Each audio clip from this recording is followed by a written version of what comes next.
आप लगे सामने जिस बोर्ड को देख रहे हो, ये राजस्थान के अलवर जिले के भानगढ़ किले में बाहर लगा ये बोर्ड पर साफ साफ लिखा है कि सूर्य उदय से पहले और सूर्य अस्त के पश्चात इस किले में प्रवेश करना तो दूर, आपको रात के वक्त इस किले के आसपास ही भटकने नहीं दिया जाएगा। आज मैं आपको इसी भानगढ़ किले की वो दो कहानियां बताता हूँ जिस कारण रात के वक्त लोग इस किले में प्रवेश करना तो दूर, लोग इस किले के आसपास ही भटकना नहीं चाहते। कुछ लोग इन कहानियों को कहानी नहीं सच्ची घटना मानते हैं। कहते हैं कि जब आमेर के राजा भगवान दास भानगढ़ के किले को बनवा रहे थे, वहीं कुछ दूरी पर गुरु बालूनाथ तपस्या किया करते थे। बालूनाथ को खबर लगी कि उनके पास एक किले का निर्माण किया जा रहा है, तो उसने राजा को बुलवावा भिजवाकर अपने पास बुलवाया। जब राजा भगवान दास गुरु बालूनाथ के पास पहुँचे तो बालूनाथ ने राजा से कहा, आप जिस किले को बनवा रहे हैं उससे मुझे कुछ भी आपत्ति नहीं है, पर एक बात का ध्यान रखना, जिस किले की ऊंचाई इतनी मत करना कि इसकी परछाई दिन के वक्त किसी भी वक्त जहां पर मैं तपस्या करता हूं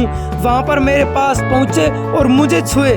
उन दिनों में गुरु महाराजों की बातों को माना जाता था और उनका कोई भी अपमान नहीं किया जाता था और किसी भी बात को टाला नहीं जाता था। तो राजा ने भी ऐसे ही किया।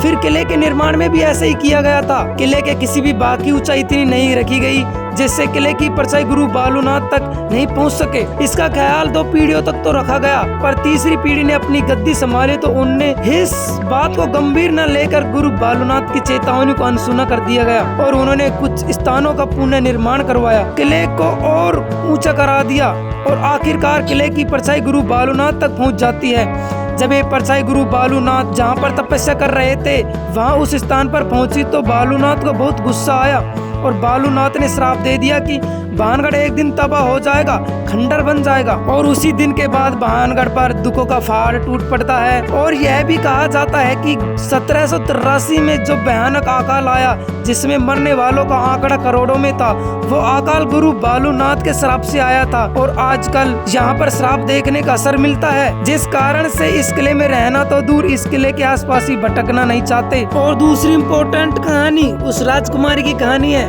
जिस पर लोगों का सबसे ज्यादा विश्वास है। इस घोरनाक दर्द भरी कहानी के कारण लोग इन किले को भूतिया किला और शैतानी किला के नाम से भी जाना जाता है। जब एक किला खुशहाल था, जब यहाँ पर एक राजकुमारी थी जिसका नाम था रत्नावती। रत्नावती बेहद खूबसूरत थी। राजकुमारी के चर्चे दूर दूर तक फैले हुए थे, जिस कारण हर दिन अलग अलग राजाओं के शादी के संदेश राजकुमारी के पास आया करते थे। लेकिन इन राजाओं के अलावा एक और शख्स था जिसकी नजर भी राजकुमारी रत्नावती पर थी, जिसका नाम था सिंधिया तांत्रिक।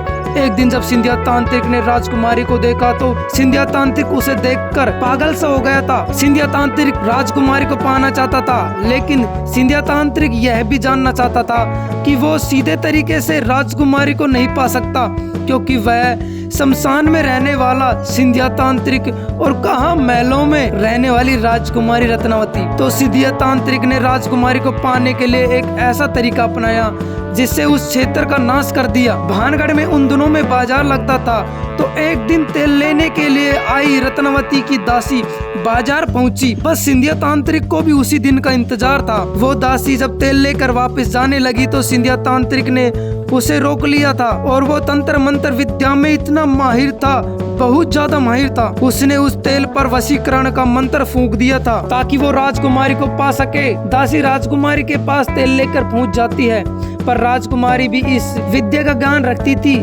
जैसे ही राजकुमारी ने तेल देखा वैसे ही उसे शक हो गया था कि इस तेल पर तंत्र मंत्र कर दिया है। फिर राजकुमारी ने अपनी दासी से पूछा कि तुम्हें बाजार में कौन मिला था। तब दासी ने बताया कि मुझे सिंधिया तांत्रिक मिला था। जब रानी ने सिंधिया तांत्रिक नाम सुना तो राजकुमारी सब कुछ समझ में आ जाता है। उसे समझ में आ गया कि मामला क्या है। राजकुमारी ने उसी किले के ऊपर पड़े पत्थर पर दे मारी और सारा तेल उस पत्थर पर बिखर गया। ये कहा जाता है कि तांत्रिक ने उस तेल पर ऐसा जादू किया, अगर कोई उस तेल को लगाता तो वह उसे के वश में हो जाता और खुद वे खुद उसके पास आ जाता। पर ऐसा ही हुआ। राजकुमारी ने उस पत्थर पर तेल फेंका, वह पत्थर लुढ़कता है और जिस जगह पर सिंधिया तांत्रिक तंत्र मंत्र किया करता था उस स्थान तक लुढ़कता हुआ जाकर सिंधिया तांत्रिक की छाती से टकराता है। जब सिंधिया तांत्रिक सब बात समझ चुका था तो मरते मरते सिंधिया तांत्रिक ने श्राप दे दिया कि भानगढ़ किला एक दिन तबाह हो जाएगा और सारे लोग मारे जाएंगे और उनकी आत्मा भी इसी किले में भटकती रहेगी। और ये कहा जाता है कि सिंधिया तांत्रिक, और इतना कहकर सिंधिया तांत्रिक मर जाता है।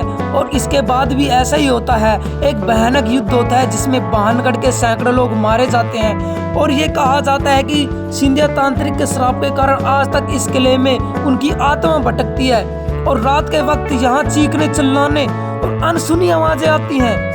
तो दोस्तों, ये तो थी वो घटनाएं जो पारालौकिक शक्तियों से जोड़कर देखी गई थी। लेकिन इन सब के अलावा एक कारण और भी है, इस किले में कुछ न कुछ गलत जरूर होता है। कुछ समय पहले इस किले में लोग रात के वक्त चले जाते थे, जो जगह जगह पर इस किले को खोदने लगते थे।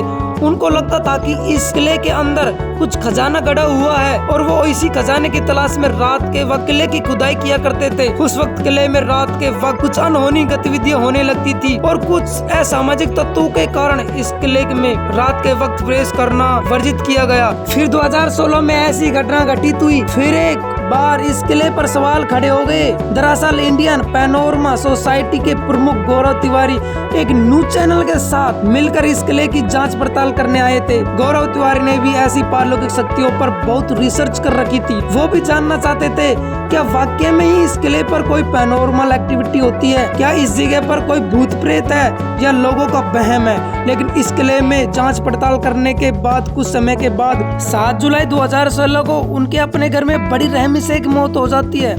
और इस मौत का कारण कई न्यूज चैनल वाले पारलौकिक शक्तियों को बताते हैं। मैं इस कहानी में बताई गई बातों को सत्यता का प्रमाण तो नहीं दे सकता, लेकिन कुछ न कुछ जरूर रहस्य है जिस कारण भारत सरकार को इस किले के बाहर इस बोर्ड को लगाना पड़ा।